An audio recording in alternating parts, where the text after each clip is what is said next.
tāpēc, ka šis ir jautājums, uz kuras skatos tādā šaurā leņķī, un tas leņķis ir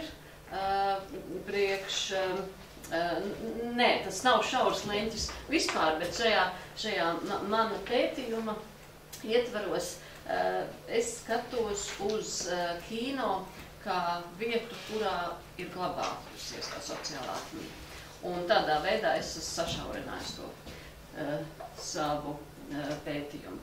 Tātad es runāju par kino pēckara periodā, sākot 45. gadu, pagājušo gadsimtu mēs runājam, un es beidzu ar 89. gadu, tāpēc, ka pagājušā gadsimta 86., 87. gads jau ir tie gadi, kurā vairs nav šī centralizētā pāraudzība kino, bet tā kā kino nav vienas dienas produkts, tā kā pilnīgi līdz atmodas laikam arī tomēr darbojās šīs saites ar PSRS valsts kinematogrāfijas komiteju, un tādēļ arī šis laika posms ir nevis līdz 86. gadam, bet līdz 89. gadam. Tātad problēma ir, vai un kā padomu Latvijā veidotajā aktieru kino filmas bija savu veidu atmiņas vieta un krātuve. Vai nav vairs nestrādā laikam tā? Lai par to runātu, es skatījos vispirms uz visu lauku un mēģināju sadalīt tematiski, kādas tad ir šīs filmas, kurās ar mākslas valodā ir mēģināts tomēr saglabāt nacionālo garu. Ja mēs nerunājam īsti par identitāti, bet par nacionālo garu pilnīgi noteikti. Tātad vislielākais vairums šajā laikā, 208 filmas kopumā ir, un vislielākais vairums ir 123 filmas, tie ir 59,1%, tās attēloja mūsdienas, tās ir padomi realitāte, bija padomi literatūras ekranizācija. Otrs lielais nogrieznis ir 40 filmas, tātad 19,2%, tās bija padomi vēsturiskās filmas. Tās bija filmas, kurās attēlotas karš, revolūcija, vēsturiskās situācijas, interpretācija, tās bija filmas, kuras mācīja padomi vēsturi. Lai gan arī uz visām šīm filmām mēs nevaram raudzīties viennozīmīgi, tomēr kopumā tās ir šīs vēsturiskās, padomi vēsturiskās izpratnes demonstrēšana. Tomēr jāsaka, ka dažādu iemeslu dēļ, un viens no tiem iemesliem bija diezgan tāds, varētu teikt, mums labvēlīgs, ka vienkārši padomu laikā bija ļoti lielas grūtības ar abiem oriģinālu scenārijiem. Tādēļ bija jāizmanto tā latviešu literatūras klasika, kuru kaut kādā veidā varēja tuvināt šai padomu ideoloģijai, kur varēja saskatīt šo šķiru jautājumu vai buržāziskās iekārtas kritiku vai tam līdzīgas lietas. Tātad tomēr 20 no 208 filmām bija latviešu literatūras klasika. Tas ir līdz 40 gadam publicētie darbi. Tad vēl jāmina, ka 4 filmas bija patriotiskās filmas. Es domāju, ka varbūt jūs iedomājaties, kuras šīs filmas bija. Filmas ir Bēla kalpi ar turpinājumiem, Melnā vēža spīlēs, un arī Vilkata Toma es pieskaitīju pie šīm filmām. Tādēļ, ka patriotiskās filmas es definēju kā filmas, kurās latvietis ir parādīts spēcīgs, kurš nevēdās no dzīves grūtībām un kurš tiek galā arī visās dažādās kritiskās situācijās.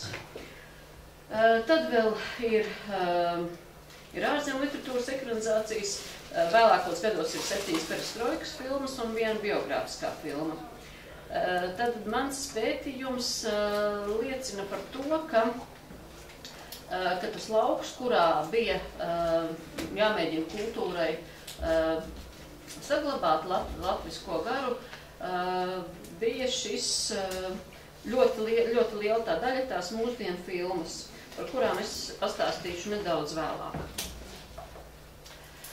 Tātad šī ir, ja mēs runājam par pašu sākumu, tad pirmā spēle filma, kas Latvijā uzņemta pēc otrā pasaules kara, bija filma Dēli 46. gadā.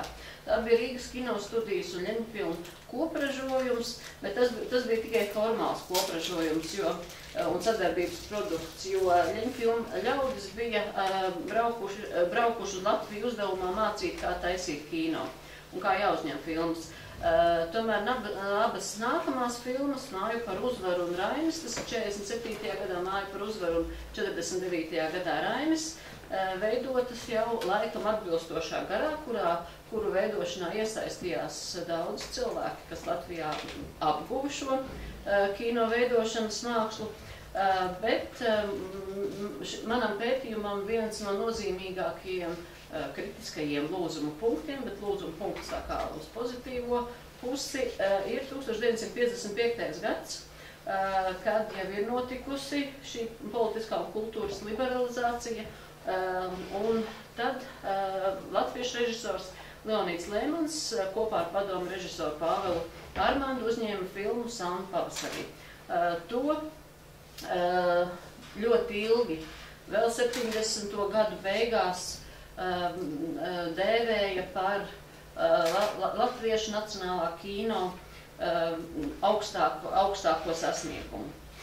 Tātad Salmu pavasarī tiešām iezīmēja šo būtisko jomu latviešu kinematogrāfijas attīstībā, jo iespēja ekranizēt latviešu literatūru radīja pamatu arī turpmāk savā labā izmantot mums ļeņiniskās nacionālās politikas lozungu, ka māksla ir sociālistiska pēc satura un nacionālistiska pēc formas. Un tādēļ varēja būt gan Pūt vējiņi, gan Mērnieku laiki, Nāves ēnā, Ceplis, Purva bridējs, Sprīdītis un citas filmas. Tad nākamais nozīmīgais solis, tas bija tas, ko es jau pieminēju. Tā. Nākamais nozīmīgais solis būtu tautai svarīgu vēstures un kultūras jautājumu risināšanu kino valodā. Un pirmais nopietnais mēģinājums bija filma, Rolanda Kalniņa filma Es visu atceros Ričardu, kuras pamatā ir leģionāri jautājums, kas ir absolūti ārpus padomju vēstures interešu loka, vismaz tādā skatījumā, kādā šajā filmā tas ir mēģināts parādīt. Bet filma, diemžēl, īsti nesasniedza auditoriju, jo rādīja ļoti īsu brīdi un tikai nomaļākos kinoteātros. Turklāt recenzijas... Jābeidz man jau? Es sāku tikko apvienot. Es ļoti atvainojos. Tūlīt, jā. Turklāt recenzijas presē nedrīkstēja būt. Un šīs filmas pazušana no ekrāna bija zīme par jautājumu loku, kuri ir nepieņemami padomu Latvijas publiskajā telpā. Labi, tātad, ja mēs runājam par latviešu literatūras klasikas ekranizāciju, tad ļoti skaisti par šo ir pateicis režisors Valdemārs Pūts 1968. gadā, Mērnieku laika režisors viņš ir, ka man Mērnieku laiks šķiet līdzīgi granītu bluķim, ko apstrādā tēlnieks, atņem no tā visa lieko, veidojas tas, ko grib, bet granīts paliek. Tad es tomēr gan savu pētījumu ietvaros, gan kā cilvēks ceru, ka tā literatūras klasika, kura bija ekranizēta padomu laikos, tas granīts, tā kultūras nepārtrauktība, tomēr šīs filmas nodrošināja to. Varbūt tad es šajā gadījumā likšu punktu, nestāstīšu jums par mūsdienām, bet visādā gadījumā, apskatot visu šo laika periodu, es secinu, ka neskatoties uz to, ka kultūras atmiņa veidojās svešu, pretdabisku, pat mākslīgi radītu noteikumu ietvaros, ir izdevies saglabāt nacionālo garu, un tādēļ ir iespējams kino definēt kā vienu no tautas kolektīvās atmiņas un identitātes glabātājiem. Paldies, piedodiet. Lūdzu, jautājums. Nevajag atvainoties, neviens man nepārtrauc, un es, man liekas, biju pārtērējis arī, man liekas, minūtes. Par vēlu. Jābūt visiem vērīgiem. Jā, nepaskaties pulkstī tiešām. Lūdzu, jautājums.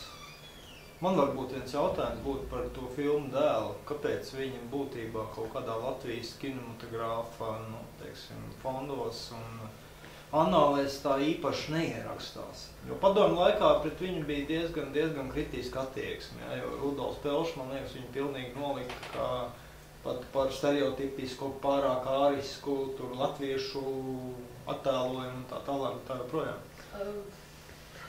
Filmu Dēla neierakstās ļoti daudzu iemeslu dēļ, bet es domāju, ka kritika pret šo filmu ir pārsvarā tādēļ, ka tajā ir absolūti zūd šis ticamības moments. Tur Krievu aktieri tēlo latviešus, bet viņi tēlo tiešām viņu, ne jau tieši viņu, bet acīm redzot režisoru galvā uzzīmēto latviešu tēlus. Un nu, to nekādīgi cilvēki, kas Latvijā, kuriem rūp latviešu kino, negribētu atzīt par latviešu filmu. Un to kāds jautājums? Tā kā tev nesanāca laiks pastāstīt par mūsdienām, varbūt tā īsumā, kas ir tas pārsteidzošākais, kas tev paši no šī pētījuma pārsteidz saistībā ar mūsdienām? Paldies! Tas nebija pārsteidzošs, tas bija... Streičs to ir definējis ar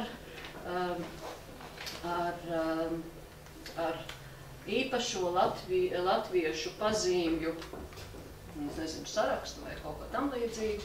Tagad arī uz ekrāna jums ir tie cilvēki, kuri varētu būt, vēl, protams, Janka Pipars, Dikti Trūkst un vēl kāds, bet nu, kādas tad ir tās pazīmes, kāpēc kāds tēls ir cilvēki, kas ir padomju cilvēki, kas rīkojas kā padomju cilvēki, izmanto blatu, deficītu, visu kaut ko citu. Un tad ir šis cilvēks, kurām ir, pirmkārt, ja viņš arī runā latviešu valodā, tas arī ir, kāpēc kino arī ir svarīgs, lai gan kino, protams, dublēja krievu valodā, bet latviešu valodā bija skatāms filmas. Bet tas ir cilvēks, kas stāv it kā pret šo padomju.